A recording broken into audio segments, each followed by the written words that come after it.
Today, Saturday, February 13th, 2021. Welcome to our Contract Trust Conference Call. We are not accountants, tax professionals, lawyers, or currency dealers. We're not engaged in rendering legal, tax, accounting, or other professional advice. Should you require those services, you should retain competent advice from a professional in that field. Thank you for joining us today, or joining me today. My name is Carol Werelius, and I have these calls every second and fourth Saturday of the month. These calls are recorded and available on our website, www.indicatorinformation.com, iqdcalls.com, and YouTube. As we get closer and closer to our expected RV, we thought this would be a good time to review our common law contract trust and why we think it's the best vehicle for you to protect your assets. As always, your questions are welcome. Just *6 to raise your hand.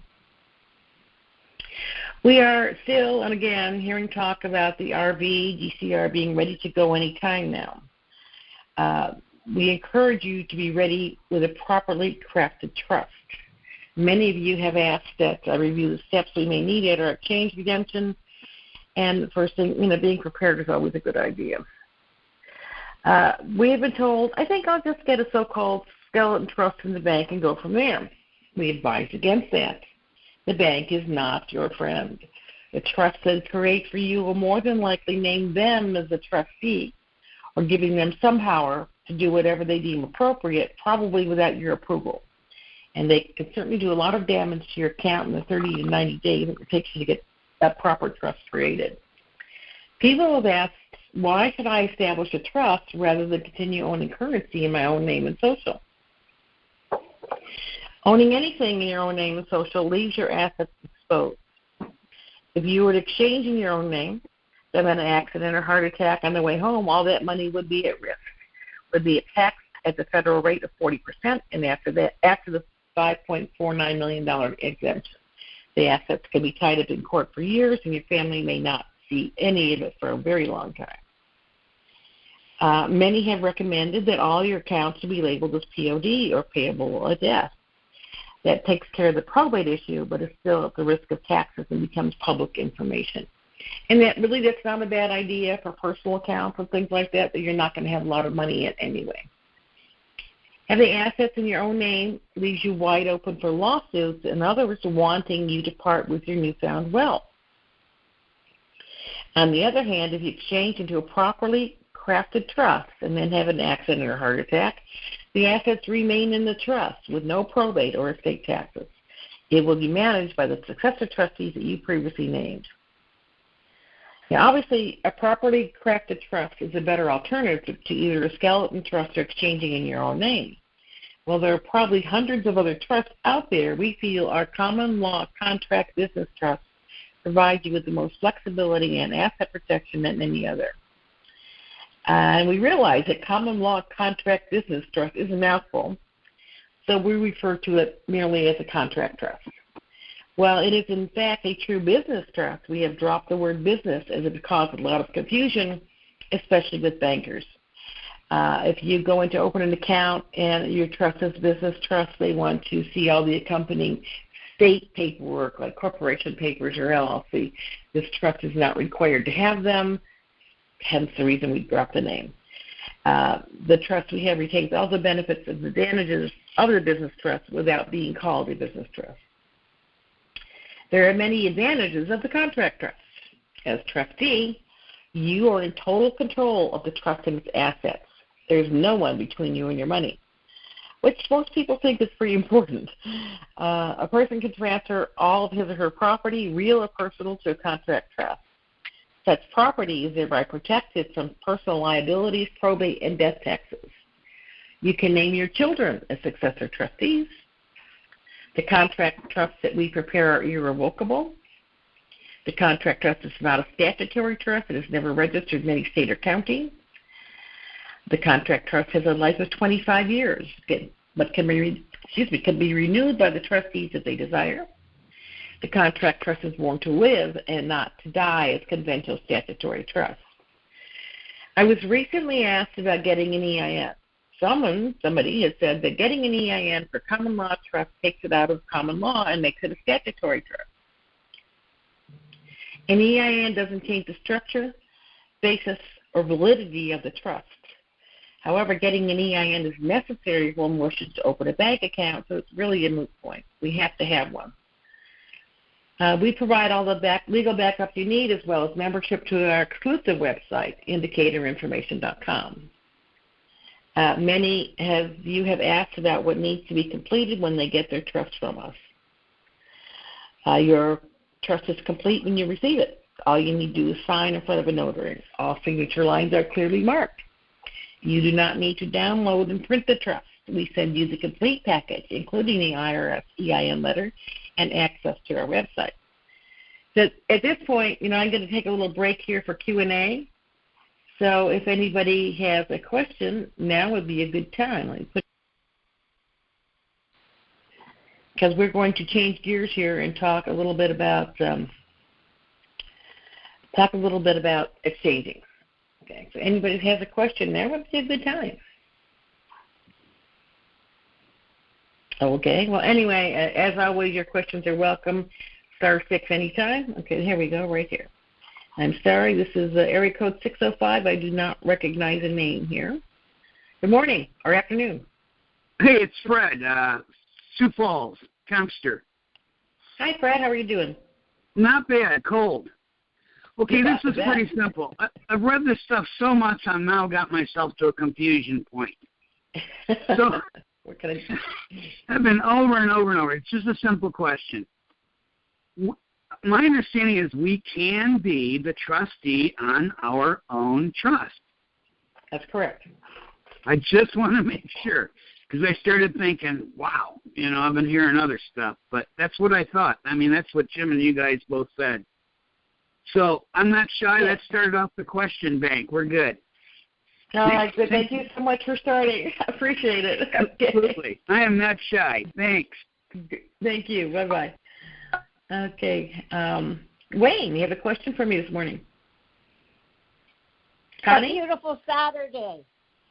It's Connie. Yes, it is, isn't it? Yeah, it is. And I trust that everybody on the line has a blessed Valentine's. I'm going to be doing some humanitarian and on our trust. I found out that one of the places actually was a lease for 100 years for a veterans pier that really, needs reconstruction. And I thought that sounds like a can of worms. But anyway, I didn't know whether a lease could be put in a trust, or a trust could, fund a lease. Sure. It's owned by the county. The trust can do anything a normal adult person can do. Okay. So it is possible then. Mhm. That's good to know. Thanks. And you. However, if you sign a 100-year lease, you need to make sure that the trust, is renewed every 25 years to keep the trust active. Exactly. Yes. Okie doke. Awesome. Thanks a bunch. All right. Thanks, Connie. Okay. You're welcome. And we have another Wayne. Go ahead, Wayne. Okay. All right, Carol. So let me make sure I kind of understand this right. Now, when I do my exchange, I'll have, and I've got my trust, of course, already done. So I'll have everything will go into my mother Lode trust.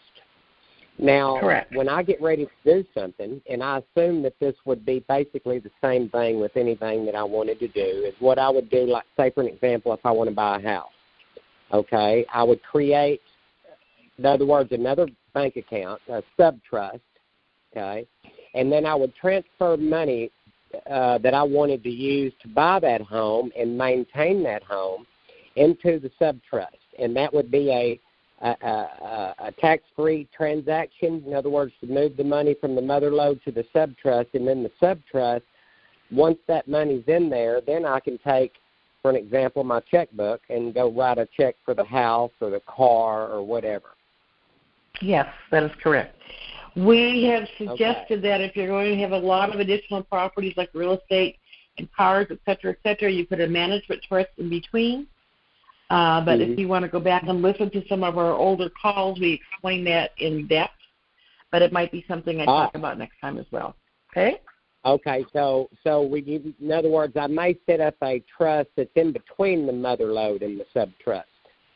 Yes, a management trust, Right, and then in other words, the management trust would basically manage all the sub-trusts like the house, the car, the business, the whatever. Exactly. Gotcha. Okay, so then I would need, so basically I've got my mother lode trust set up, and I would need to set up a manager trust with my sub-trust. Correct. Okay. Mm-hmm.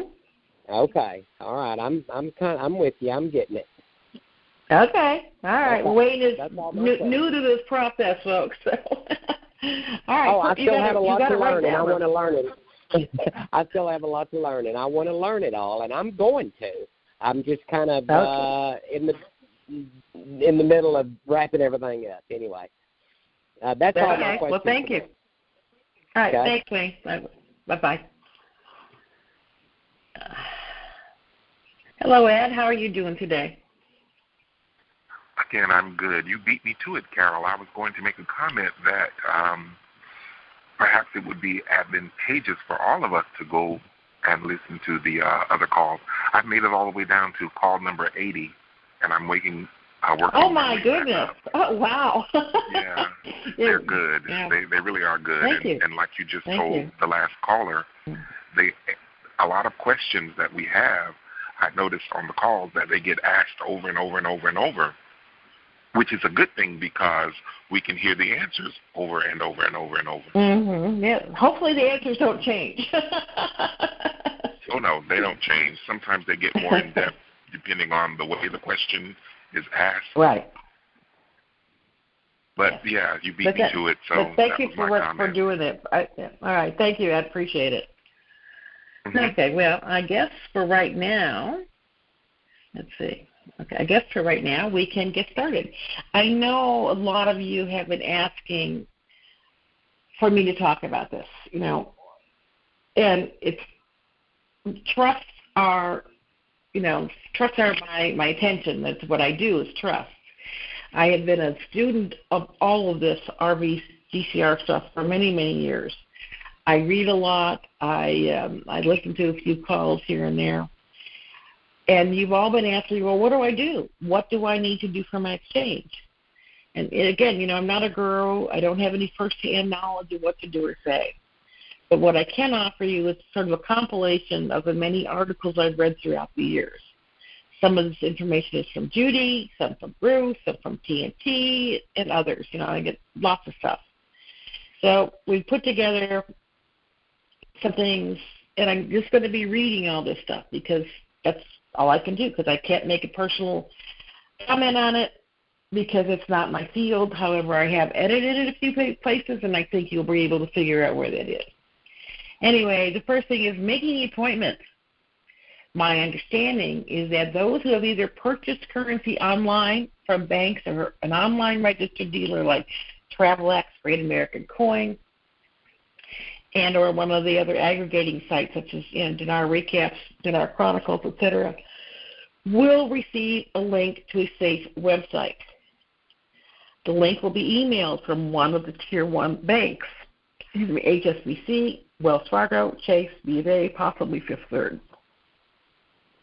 My feeling is, again, I'm editing here, my feeling is all these banks or currency banks or dealers have had to turn in their customer list to whomever, okay? That's why HSBC, Wells Fargo, et cetera, are going to get them. That's why we're going to get the emails from them.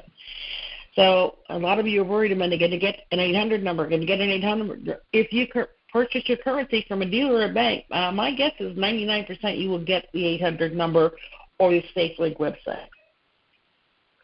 Anyway, if you receive the email directly, you may forward it to a friend or family member to whom you have gifted currency and or bonds, or somebody specifically that maybe bought it on eBay or something like that. If you are gifted currency or bonds from a family or friend, they may be able to forward the email to you. When you click on the website, web link that you're getting in this email, You will verify who you are by answering questions based on publicly available information. This process is similar to when you open a bank account or apply for a loan online. You'll be electronically signing an NDA, non-disclosure agreement. Read carefully so you understand what you're agreeing to. Print a copy for your records and for future reference. All exchangers and redeemers will be required to sign a non-disclosure agreement that would last for 90 days. After those 90 days, there will be another 3 months. You will be tracked on what you said about your NDA. That tracking would happen through your phone conversations, email, internet, and social media. If you said or did anything against your NDA, they could come after you and likely freeze your account. So it's very, very important. I have received this list from a colleague. Once you may have made initial contact, either through email or by calling an 800 number, you'll be prohibited from speaking about certain things. Certain words and phrases will be off limits. If you violate this prescription, you may be barred from participating in the exchange or redemption. I have previously heard that these restrictions were only after you sign the NDA. All I know is that we must be very, very careful. As you know, loose lips can sink ships. You will not be allowed to speak about redemption. From what I've read, you can't even say these words. Redemption, exchange, global currency reset or GCR, revaluation or RV, currency exchange rates, quantum financial system, QFS. I mean, they're going to monitor it pretty tightly. I have a problem with not being able to say RV because a lot of people are going to want to buy recreational vehicles. And people tend to buy things and then exchange them, but we'll have to see. So you will be strictly monitored, again, by the NSA through your phones, computers, online activities, etc. If someone calls you or otherwise brings up one of these topics or words, you must refuse to engage that person in conversation. You will not be held responsible for what others say or do as long as you do not engage with them by replying or extending the conversation. Keep this in mind when forwarding the safe link information to others. If you are going to do that before you make your appointment. You will be issued a unique 800 number that can only be used once. It is unique to you. You will be issued a unique code which will follow you throughout the process. When you call the 800 number to schedule the appointment, you will provide a unique code, the zip code, where you wish to exchange, and if you have ZIM and or currency to redeem or exchange. ZIM is redeemed and currency is exchanged. You're not required to exchange in your hometown. It is recommended that if you live in a small town, that you go far enough from home so you will not be recognized. This is for your safety. There are no restrictions that prevent you from going to another state. However, you cannot go to another country to exchange. I have heard recently that transportation will be provided if requested. And don't forget to tell them if you need a wheelchair or other assistance. You know, we've heard about redemption or exchange centers for years. Some people are still assuming they will go to their local Wells Fargo, etc. From what I understand, we will not be dealing with the retail side of the bank, so it's unlikely you will go to your local bank. However, the redemption exchange center may be in one of the larger banks in your area, but not at the retail level. You need to provide what you will be exchanging or redeeming.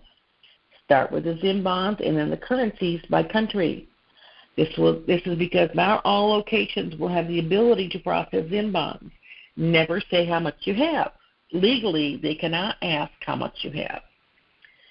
Appointments are expected to last 20 minutes. Personally, I assume this is for the exchange only. Setting up your various bank accounts will probably take a lot more time. So, what to bring to the appointment? 2 picture IDs, typically driver's license, passport, a government ID, or anything with your picture. 2 recent utility bill statements. This verifies your address. Social security card and or birth certificates. This may not be necessary, but bring especially if you have no picture ID. If you have a bank account with a Tier 1 bank, again, HSBC, Chase, Wells Fargo, BofA, Fifth Third, bring your account number and routing number and a blank check or a deposit slip should have that information on it. Have all currencies in order by denomination. If one was not provided and you have a number of bills, create a tally sheet noting how many of each note you have. This can be done on a piece of paper or create a table or a spreadsheet. I did mine in Excel, and it's really easy. Put bills facing in the same direction in denomination order. Does not matter, large to small or small to large. Place it in a small plastic bag. On the day of the appointment, dress professionally. Business casual should be fine. Do not dress to the point that you are uncomfortable. Anybody have any questions as I'm doing this, please raise your hand. Excuse me. Allow yourself plenty of time. Know where you are going and where to park if you're in a large city or urban area. Do not use Uber or Lyft type services. You might consider hiring a professional security company for transportation if safety is a concern. Do not share with anyone the purpose of your appointment or what you're doing. I know I have some friends in Seattle that plan on renting a car, taking it to a hotel like by the airport, and then having a local rental car company come and pick them up in another car, and then doing the exchange and maybe stopping at a mall on their way home. It sounds kind of convoluted, but it is really good protection. So you need to make a list of anything that you might need in the next 10 days, such as emergency needs like housing or medical, etc. If you're redeeming Zim, make a 3 to 6 months budget. And it's currently unknown if Zim proceeds will be placed in a structured payout. You need to be able to say, this is what I need until the first payout is received. Structured payouts take approximately 3 months to set up. This should not include paying off any existing debt. You all went away. Okay, you're back. Rates on currencies are based on street rate, international, and contract rates. Not all currencies have a contract rate. You can ask if there is one. You want to know if there are any conditions for receiving the contract rate and what they are. Redemption centers will have a default package. This package will include rates, fees, perks, and benefits. If this is agreeable, you will simply follow through on signing all documents, leave with all copies of all signed documents, and you're a happy camper. Exchange business cards with everyone within the deal. If you do not currently have a trust, it will not be in your best interest to create a skeleton trust with the bank. Be prepared with one of our properly crafted trusts. We have heard that rates will be on a screen at the redemption center, so you will see what is being offered. There may be stations or tables to verify who you are and video about banking processes. When you get to the actual exchange process, do not let the currency out of your sight. Ask that the dealer room machine be in the room and watch them run currency or bonds through it. The machine verifies the authenticity and counts it. If you do not like the rates that are being offered, ask if rates are negotiable. You may be asked what you're planning to do with the funds. If you are redeeming Zim, you are expected to have a humanitarian project. I have heard that the better your project, the higher rate you will receive. There's also a list of possible project areas to choose from. Historically, they have been looking for the following things in projects. Projects that are global in nature, they start local and grow outward. Job creation, duration, they're looking for something multi-generational. The best way to talk about your project is explain a problem and then how you want to fix it. Example, homeless, want to build safe, affordable housing.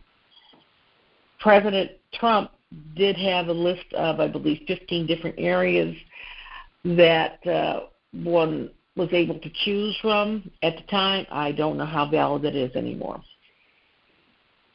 Your project should be typed in a 1 to 3 page format with bullet points. This just makes it easy for the exchangers to read. A copy of your project write-up will be left at the redemption center. If you do not like the rate, politely ask for your request to be reviewed. Do not demand or cause a scene, as you will be escorted out. You may be given a safekeeping receipt. This is where your currency or bonds are recorded and you are given an SKR. You will then work with a trust company and a wealth manager to assist with the negotiations. Discuss what fees they are charging for the exchange. Do note and realize that fees have been calculated in the rates. It is okay to ask about negotiating fees. In many cases, you may be further ahead just to pay the fees and get the perks that go along with it. This is something you can ask about, and this is, again, the same is true for perks. We do have a form waiver of fees, but if you waive, the fees are waived, you're going to get less benefit from it. You're going to get less education. You're going to get less perks and all the things that they're able to do for you. If it is agreeable, sign and get copies. Remember that any agreements can be rescinded within 72 hours or 3 days by law. You may ask if that time can be extended to allow you time to meet with professionals to come back and renegotiate in your best interest. You will be opening a new bank account for each currency and or bond that you're redeeming and exchanging. These will be under one trust name. To my understanding, you will not need individual trusts, separate trusts for separate currencies. You only need one trust in which to exchange, but it will be under different bank account names. Below are some questions to ask and something under the new QFS if that does come to be. What about fund protection? Does FDIC still apply, or do I need a Lode to see there's insurance for amounts over $250,000? If so, is this something that they can assist you with? I've been told that these transactions are non-taxable. Should that not be true, will you provide in writing that I will have access to the funds to pay taxes? And I think it was Tony from TNT that came out with several years ago some very good advice. We've been told over and over and over again that this is a non-taxable event. But who knows for sure? This is all what we hear. If, just in case, you may consider putting like 35 to 50% of the funds in a separate account that is available to you should you need to pay taxes within a year. If you don't have to pay taxes, you have a bonus. If you do, you're covered. So just take that as, like I said, advice from Tony, which I think is good advice. Ask for a full explanation of what the caps and restrictions are and how they work. How are they scaled, and what are the benchmarks for restrictions to be removed? Read everything they give you, including the NDA. If you do not understand, ask until you do. Be respectful. They are not trying to trick you or deceive you. Discuss bank perks. On the private banking side, which is where we're going to be, there are perks that you can request. And must understand that you will be paying for them in one way or the other. They are typically tiered, so the more assets under management, or AUM, that you have, the more options you have. Let them know that you are aware that there will be a number of essential tasks to be addressed in the next 10-15 days. Tell them you will be needing help in setting up appointments and managing those tasks. Ask if they can provide you with someone who can help. Below is a list of possible tasks. Meet with security and risk management team, wealth management team, attorneys and CPAs. Establish short and long-term priorities. Education for self and family. Ask what time frame is for completion. That is probably one of the perks you can get, is the education.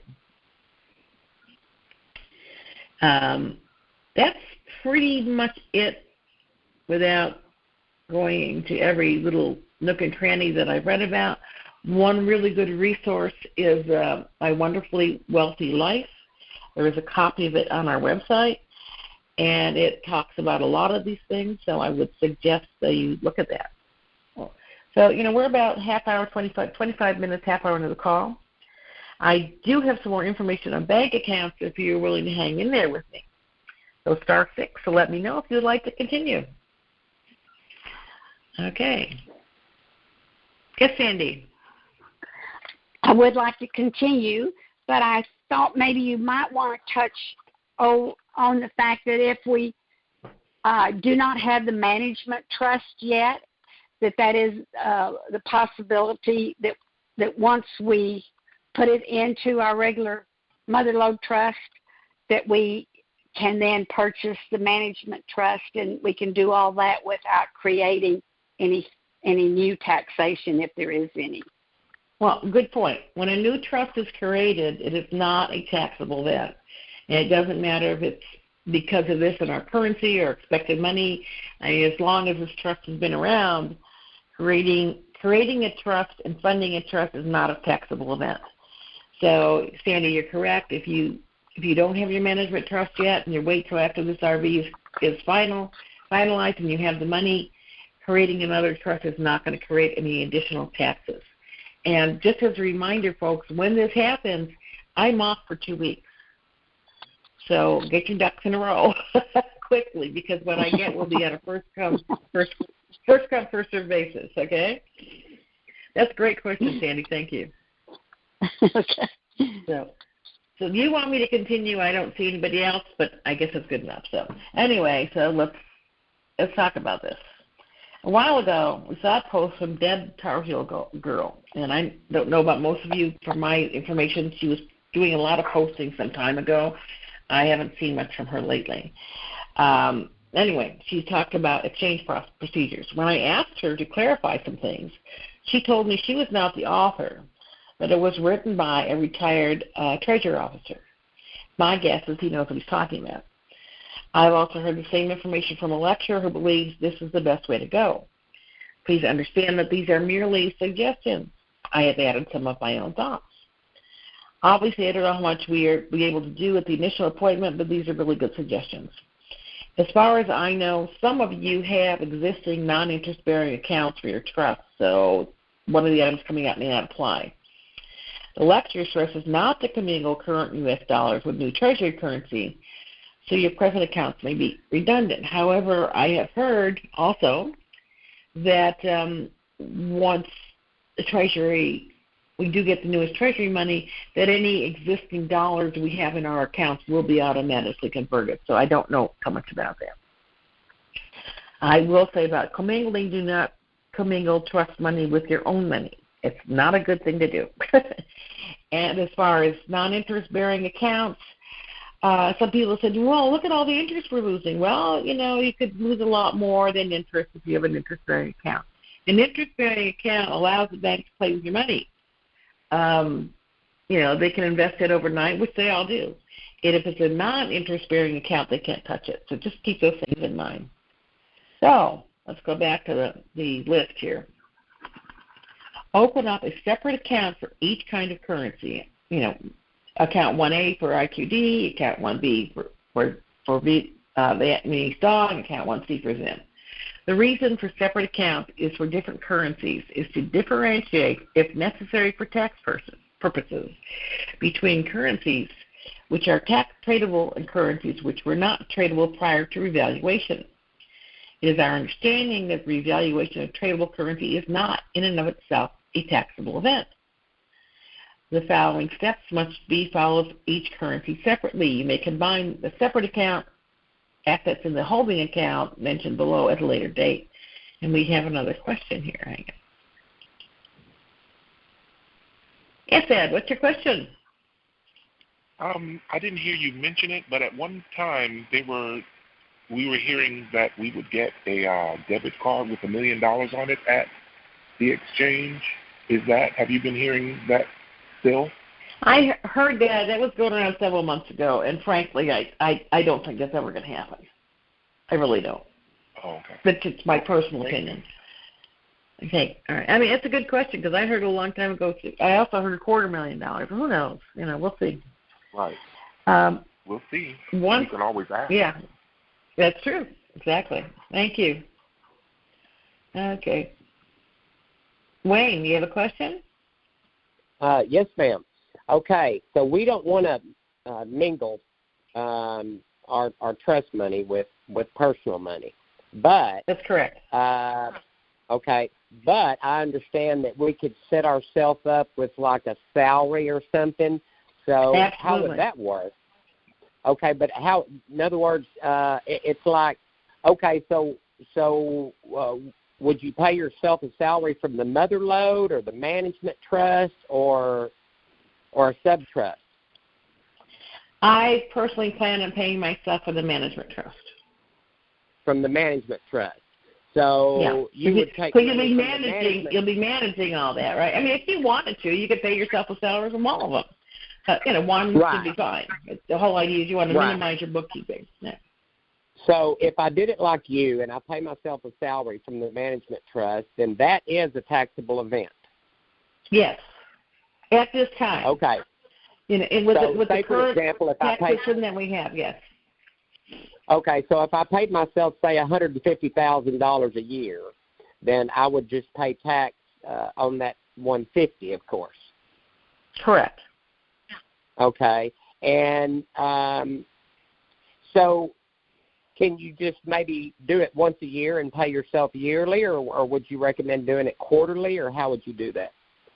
You can do it however you want to do it. However you want it. Okay. So you would be transferring money from the management trust to your personal bank account.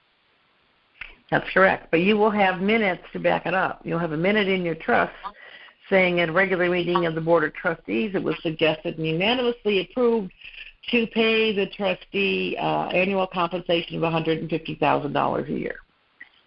Mhm. Mhm. Okay. And then, of course, So you're not. This is odd because we're all going to have plenty of money. But let's say you're short money to pay for something. You can't just grab that money out of the trust and pay for a personal bill without documenting Right. it. Yeah. Okay. Okay. I think I'm good on that question. Okay. Thank you. It's a good question. Thank you. All right. Thank you. Okay. So let's go. Once again, you're going to have all these accounts. We're going to start with just account number one. Once account number one is open, deposit your currency into the account and exchange into the new treasury currency if available. Who knows? I mean, we've been hearing about new treasury currency for years. Now, this is where it gets a little tricky. Immediately have the bank open a second account, account number two, and have the bank sweep everything from account number one into account number two. Then have the bank close account number one. Repeat this step for account number two and have the bank sweep account number two and do account number three and close account number two. The reason you are doing this is the bank is required to report the opening of account number one to the federal government, and that information can find its way into the public domain. However, the bank is not required to report interbank transfers between accounts. What this does is effectively eliminate your digital trail so that nobody outside of the bank knows how much money you have on deposit, and more importantly, whether or not you're a good target for a lawsuit. You will do this for all of your currencies. For any currency you hold, it's going to have your own accounts, and unfortunately, you're going to have to do this for all of them. Like I said, the original exchange appointment, it may be 20 minutes, but the bank appointments are going to be considerably longer. If there is a need to utilize funds for personal use or to pay for a trust to be established, it's encouraged to pull these funds either in cash, less than $10K, or in a cashier's check on your first visit and take that to your respective bank. And that would be personal money. It is imperative to request a clean and clear certificate while you are at the bank on your first visit. The certificate states that your money is clean and clear of all criminal activities to which it could be associated. It is encouraged to get no less than 20 copies. I was told that the bank should offer 3 copies, but will charge for additional copies. So what? Pay for them. The purpose for this is for future use of your money. You may be requested to prove where your funds came from and that they're clean and clear of criminal activity. These certificates prove that the bank certifies that your funds are clean and clear. You may also have to use one when you're funding additional trusts. Let's say you have your Mother Lode Trust at HSBC and you want to open after it's all said and done, you want to open another trust account at, say, Chase Bank. And Chase is going to wonder, okay, Mr. Wealthy Pants, where did this $5 million come from? So if you have your clean and clear certificate, you're good to go. So once the funds are in the trust account, it's encouraged to establish no less than 4 sub-accounts within the trust. And these can be labeled as described below. Some have suggested like 4 sub-accounts for all different currencies. Personally, I think that's a little excessive. Personally, I think a lot of these accounts are excessive. But as I say, it's just what a treasury agent wrote, and that's what I'm telling you. The Mother Lode holding account, which is, of course, what we've talked about all along. This will be a non-interest-bearing account which will hold the bulk of your funds. You do not want online access or debit cards for this account. You probably don't even want checks because most of the business you'll be doing that will be through your private banker. You probably should have a tithe account. 10% of your accounts should be used for charitable giving. However, we have long heard that if we have them, 80 to 90% should be for charitable humanitarian work. I've recently heard that this no longer applies. You probably won't need online access or debit cards for this account either. But, we'll see. I wish I could give you a better answer, but as I say, this is all I can do is tell you what I've read. So, Mad Money account, 10% of your funds should be used for self-indulgent playing, vacations, and luxury purchases. Now, obviously, I suggest a different name than Mad Money, and 10% may be very, very excessive considering the amount of money most of us expect to get. Online access, debit cards, and checks should be fine for this account. Tax account. You're encouraged to hold 15 to 50% of your funds for a year to offset any possible tax implications. Again, if there are no tax implications after a year, have the bank sweep these funds into a holding account and close this account. You probably don't need online access or debit cards for this account either. Possibly a few checks if you're going to have to pay taxes. Project account. We recommend no more than 20% of your funds in this account. This account will be for funding source where all your funds will come from for business ventures and projects. Again, you probably won't need or want online access or debit cards for this account. And when this was written, to my understanding, long before anybody heard about Zen. So although exchanging the IQD and the VND was expected to produce a lot of cash in a lot of cases, it wasn't anything like what we're expecting from the Zen. So just bear this in mind when we're talking about all these percentages. A maintenance household account. This is the only account that will not be in the trust. This is going to be your personal account. This account will be the one you use daily. This account should never hold over $50,000 for liability purposes. This account can be funded with a recurring transfer from the holding account in the form of a monthly stipend, such as trustee compensation, which we just talked about. That shall be used to cover monthly expenses. It is not clear at this time whether this would create a taxable event, but I believe it would be 1040, 1099 taxable income. Online access, debit cards, and checks should be fine for this account. Additional trusts. Many of you have additional trusts like management trust. This would be the time to open bank accounts and fund them from the Mother Lode Trust if you already have them set up. Remember that the trust will purchase, provide, and own everything that you need. You own nothing but control everything. While you will probably want to pay off your existing mortgage, you should still create a mortgage from the trust. The reason you still want to be making monthly mortgage or loan payments is because these liens encumber the asset and will make it a less desirable target for someone looking for assets to attach. If you're over 62, you may wish to consider a reverse mortgage if it's going to be your primary residence. When ordering checks from your bank, request them to print the following above the signature line, acting strictly in the capacity of trustee and not otherwise. Any check printing company should be able to do this, and they've done it for me for years. Also, after the word trustee is printed either above, before, after, or directly below the signature line. They may or may not be able to do this. If they can't accommodate your request, just write the word trustee after your signature. That's all that I had prepared for today. And it leaves us about 15 minutes for more questions. If anybody has any, please star 6 to raise your hand. And actually, we got through this a little more quickly than I anticipated, but when you're reading, it's not quite as exciting as when you're just talking or reading back and forth. As most of you know, I typically have somebody else on the call with me. I'm sure you all miss Jim Knox as much as I do, but he's still a good friend and he's still my webmaster. But as far as the calls, occasionally we have Judy help me out, and today was just a little different. So. Okay, here we go. Hi, Gary. Hi, Carol. How are you? I'm doing well. How about yourself? I'm well, thank you. Question regarding the ZIM and 80% for humanitarian purposes. I've heard also that is not the case anymore, but I don't know for sure. I guess we don't know what we don't know. And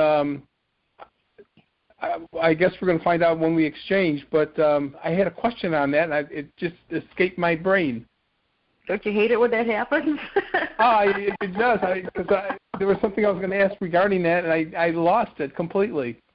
Well, I mean, I've heard the same thing recently. We've been told for the longest time, you need to set aside 80 and 90% for humanitarian purposes. I have recently heard that restriction is no longer there. I remember my question now. Oh, good. Okay. Regarding the amount that you'll get with the ZIM, I've been told that depending on how much ZIM you have, the more ZIM you have, the higher rate you will get, and that it doesn't matter if you have a humanitarian project or not. That's what I heard. That's what I was going to ask about. Oh, well, I mean, I hope that's true. But let's face it. From what I understand, what they want to do with the ZIM especially is make sure you're not doing this to enrich yourself necessarily, because obviously we will. We're all going to buy houses and take care of our families and stuff like that. Of course. But they do want to make sure that the whole idea behind the ZIM, as I understand, is to rebuild the world. So if we have a humanitarian project, personally I don't have any personal projects because I don't want to go out and reinvent the wheel. But there are a lot of things that I am associated with that I'm going to, as they say, throw some money at, and a large part of it. The ZIM is expected to produce a great deal of money. It all depends where they float that zero. So exactly. I think the least we're looking at for ZIM is 11 million for a 100T note. That's what I've heard also. Yeah. And most of us who have ZIM probably have more than 100T. So, yeah. And again, I think we still don't know what's going to happen until we know where they place at zero. So I think even though it may not be required for humanitarian, I'm sure it's a good idea. That was my question. So thank you, Carol. You're welcome. Thank you, Gary. Okay. Good morning, Stacy. How are you doing today? I'm great. How are you? I'm doing well, thank you. What can I do for you?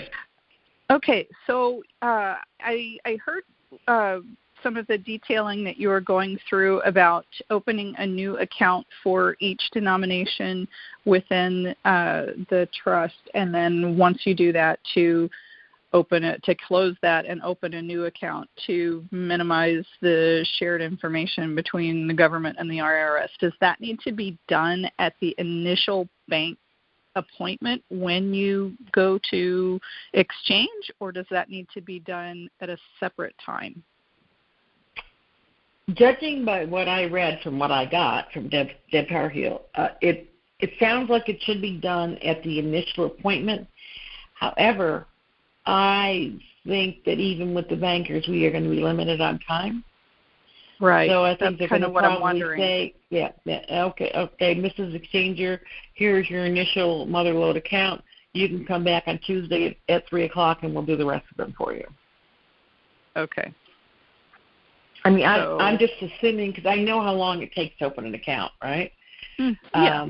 And when they start doing stuff like this, yeah. And let's face it. Okay, so you go in and you have 3 different currencies, and you're opening 3 different accounts, and then you want to do all this other stuff. They're going to say, I'm sorry, I've only allotted an hour for this particular appointment. So you may have to go back another day. I think, in my own opinion, that's probably what's going to happen. Okay, so it's not a big deal if that has to be a 2-visit or a 2-step process then. Yeah. Well, just bear in mind that until you do that, your information is possibly publicly available. Right. Yeah.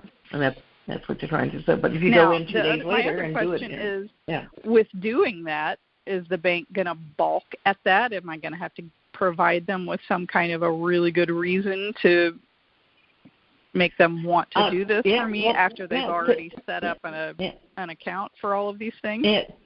Yeah, I mean, I showed this particular thing to a banker 5 or 6 years ago, and he was thinking that, we're trying to keep information from the IRS. This has nothing to do with the IRS. It's just to keep it out of the public realm. So I think if you just give them that, I don't want this information to be out in the public realm. I mean, that should be a good enough reason. If you can't do that, Mr. Banker, I suppose I'm going to have to take my $15 million across the street. Okay. Very good. Thank you. You're welcome, Stacey. Anybody else have any questions? I mean, this is such a strange subject because nobody really has the answers. I mean, as Gary just said, and as Jim has said for so long, we don't know what we don't know. I mean, we're baking a new cake here. So nobody really knows exactly what's going to happen, when it's going to happen, how it's going to happen. We can only surmise, judging by the things we've been told. And there's a lot of good information out there. Mark Z has good information. Bruce has always had good information.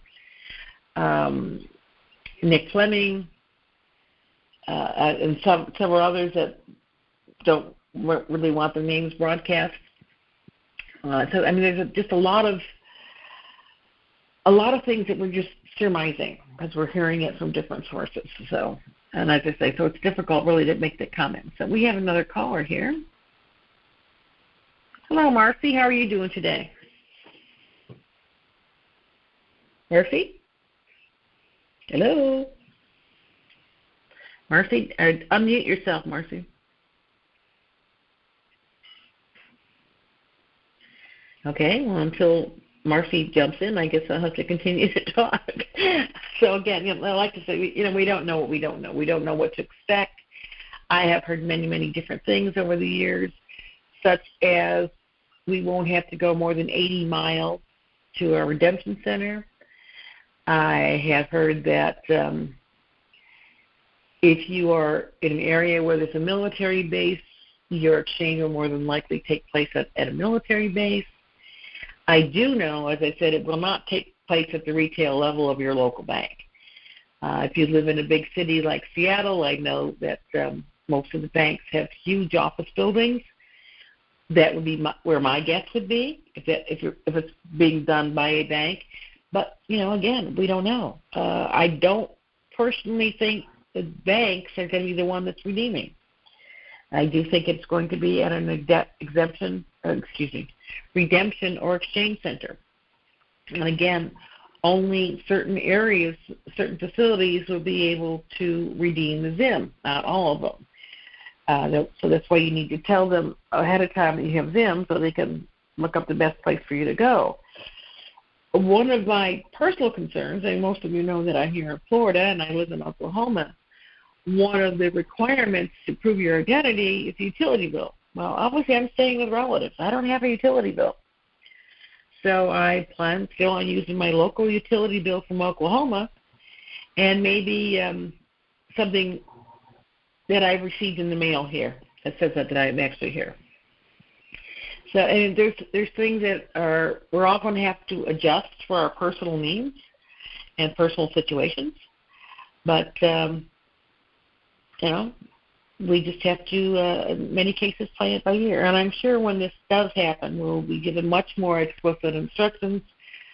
We have been told for a long, long time that Dinar Chronicles will have information. I know Bruce will have information, many of them. And, they'll get more information. They'll make more information available. People have been concerned that, what if I don't get a call? What if I don't get this email? If you do not, and let's say your friend calls and say, did you get the email? And no. That particular safe link websites, as I think they're called, will be listed on half a dozen places, including Dinar Recaps, Dinar Chronicles, Bruce, The Big Universe, and I think there's about 6 of them, and I do have them listed somewhere on the website.